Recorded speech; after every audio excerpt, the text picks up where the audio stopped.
446 میں آ کر شیعوں کی حکومت کو ختم کیا تغرل بیگ سلجوکی نے۔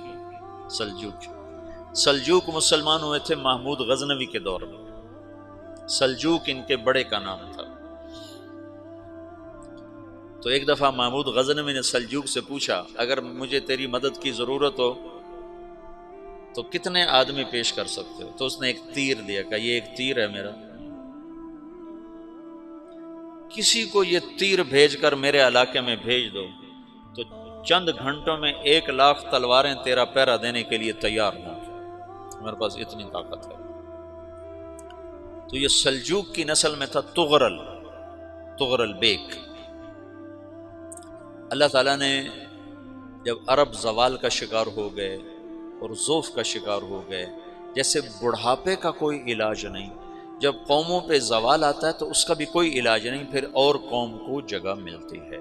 جیسے بڑھاپا ایک فرد پہ آتا ہے، ایسے بڑھاپا قوم پہ آتا ہے۔ قوم کا بڑھاپا جوانی میں نہیں لوٹ سکتا، جیسے فرد کا بڑھاپا جوانی کی طرف نہیں لوٹ سکتا، قوم کا بڑھاپا جوانی کی طرف نہیں لوٹ سکتا، کوئی علاج نہیں، نئی نسل کا آنا ہی علاج ہے۔ تو عرب دھل چکے تھے، 600 سال بہت ہوتے ہیں حکومت کو، اپنی صفات گم کر چکے تھے، اب نئے خون کی ضرورت تھی۔ تغرل بیگ پہلا شخص تھا جس نے آ کر اہل السنت والجماعت کو استحکام بخشا، شیعوں کی حکومت کو ختم کیا، بغداد سے، شام سے، ان سارے علاقوں سے۔ صلاح الدین ایوبی نے اسماعیلی شیعہ کی حکومت کو ختم کیا، مصر۔ العاضد ان کا آخری خلیفہ تھا صلاح الدین ایوبی، نور الدین زنگی رحمۃ اللہ علیہ کا پروردہ تھا، اس کا دوست تھا، اس کے دوست بھی تھا، بچہ بھی تھا اس کے سامنے، زیادہ لکھنے پڑھنے کا شوق تھا۔ پھر اللہ تعالیٰ نے اس سے کام لیا اور اس کو مصر کا گورنر بنا کے بھیجا، مصر کی مدد کے لیے بھیجا، تو وہاں اس نے صلاح الدین ایوبی نے وہاں ختم کیا، تغرل بیگ نے یہاں ختم کیا۔ تو پھر سلجوک جو تھے نا یہ اقتدار میں آئے، ادھر ختم ہو گئی سلطنت بنو عباس کی، مصر ایک چھوٹی سی ترکوں کی سلطنت، تو اللہ تعالیٰ پھر مرکزیت کے لیے ایک نظام چلایا۔ دو لشکر آپس میں لڑ رہے ہیں ایک میدان میں، ایک جنگلی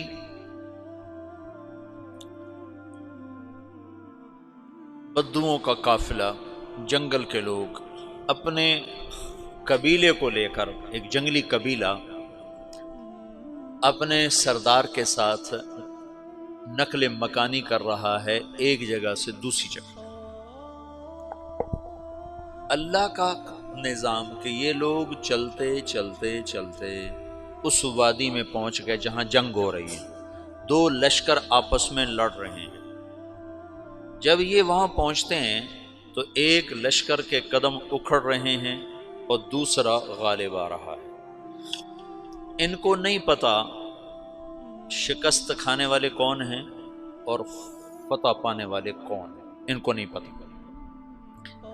اس جنگلی قبیلے کے سردار کا نام بھی تغرل ہے، تغرل۔ تو یہ سردار کہتا ہے جو شکست کھا رہے ہیں ان کی مدد کرو، کچھ پتہ نہیں کون ہے، کہتا جو شکست کھا رہے ہیں ان کی مدد کرو۔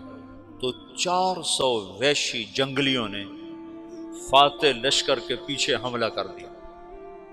وہ تو ایک کافی ہوتا تو 400 دوڑ جب تلواریں پڑیں تو چند لمحوں میں نقشہ بدل گیا، بھاگنے والے جم گئے اور جمنے والے بھاگ پڑے۔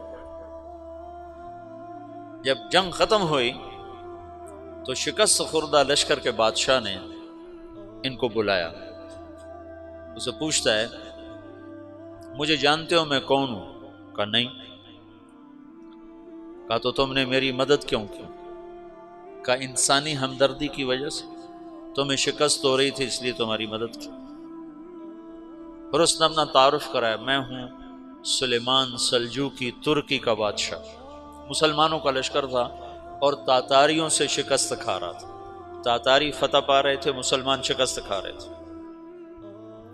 تو وہ اللہ کی غیبی مدد بن کر آئے، تو وہ اس سے کہتا ہے میرے ساتھ رہنا پسند کرو گے؟ تم نے میرے اوپر احسان کیا ہے، میں اس کا بدلہ دینا چاہتا ہوں، میرے ساتھ رہنا پسند کرو گے؟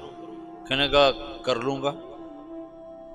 تو اس نے اس کو لے کر ترکی آیا، اور استنبول اس وقت روم کی حکومت میں تھا، اس سے فتح کیا اس تغرل کے آگے چوتھے پانچویں پڑپوتے محمد فاتح نے۔ تو یہ استنبول ہے، یہ ترکی ہے، بیچ میں ایک چھوٹا سمندر ہے، یہاں ایک جاگیر ہے۔ تو سلطان سلیمان کہتا ہے یہ جاگیر تجھے وقف ہے، ادھر سے رومی مجھے تنگ کرتے ہیں حملے کر کر کے، تو میرا دفاع کرتے رہنا، یہ جاگیر تیری۔ یہ اس جاگیر پہ اس نے اپنے قافلے کو آباد کر دیا، اپنے قبیلے کو، اور ایک چھوٹی سی حکومت بنا لی، جو ایک صوبہ سمجھو سلمان سلجوقی کا، وہ ایک چھوٹا سا صوبہ ہے۔ وہاں جب یہ رہ پڑا تو پھر یہ ایک شیخ کے بیت ہوتا ہے، وہاں شیخ طریقہ میں ان کے یہ بیت ہونے جاتا ہے، وہ اس کو رات اپنے پاس ٹھہراتا ہے، تو ایک کمرے میں ان کا خادم ٹھہراتا ہے۔ یہ جب کمرے میں جاتا ہے تو سامنے دیوار میں طاقچے پر قرآن پڑا ہوا ہے، تو یہ تغرل بیگ کہتا ہے یہ کیا ہے، یہ کیا ہے؟ تو وہ خادم کہتا ہے یہ کتاب اللہ ہے، قرآن ہے۔ اچھا، وہ اس کو وہاں چھوڑ کے باہر چلا جاتا ہے۔ وہ دیہاتی آدمی، جنگل کا رہنے والا، پہلی دفعہ زندگی میں قرآن دیکھا، وہ کہتا ہے یہ قرآن ہے، اللہ کی کتاب ہے، میں اللہ کی کتاب کے سامنے سو جاؤں، کتنی بے ادبی ہے۔ تو اس نے ایسے قرآن اٹھایا اور سر پہ رکھ لیا اور کھڑا ہو گیا، ساری رات قرآن سر پہ رکھ کے کھڑا رہا۔ رات کے پچھلے پہر اس کو خواب آیا، کھڑے کھڑے اس نے دیکھا کہ اس کی پشت سے ایک چاند نکلا اور شیخ کی بیٹی کے سینے میں جا کے اتر گیا، پھر اس لڑکی کے سینے سے ایک درخت نکلا جو پھیلتے پھیلتے پھیلتے 3 بر اعظم پہ چھا گیا، افریقہ پر، یورپ پر، ایشیا پر۔ پھر اس کی آنکھ کھل گئی، وہ کھڑا ہوا ہے، تو اس نے صبح یہ خواب اپنے شیخ کو سنایا، تو انہوں نے اپنی بیٹی اس کے نکاح میں دی تھی۔ اس بیٹی سے ایک بچہ پیدا ہوا، تغرل بیگ نے اس کا نام رکھا عثمان، عثمانی ترک نام سنا ہوا، جو میں نے کل بتایا تھا کہ 1924 میں وہ خلافت ختم ہوئی۔ تو ایک بیٹا پیدا ہوا عثمان۔ عثمان نے پھر ایک نئی اسلامی حکومت کی بنیاد رکھی جو 1924 تک چلتی رہی، کوئی 800 سال یہ حکومت چلی۔ تو حکومت کا شیرازہ بکھرا، لیکن پھر جڑ جاتا تھا، اور وہ قرن اول والا جوڑ کبھی نہ پیدا ہوا، ٹکڑے بن گئے۔ ان ٹکڑوں میں اللہ لوگ پیدا کرتا رہا جو دعوت دیتے رہے، دعوت زندہ رہی۔ جو تربیت کا نظام تصوف کے ساتھ تھا اب وہ تبلیغ کے ساتھ۔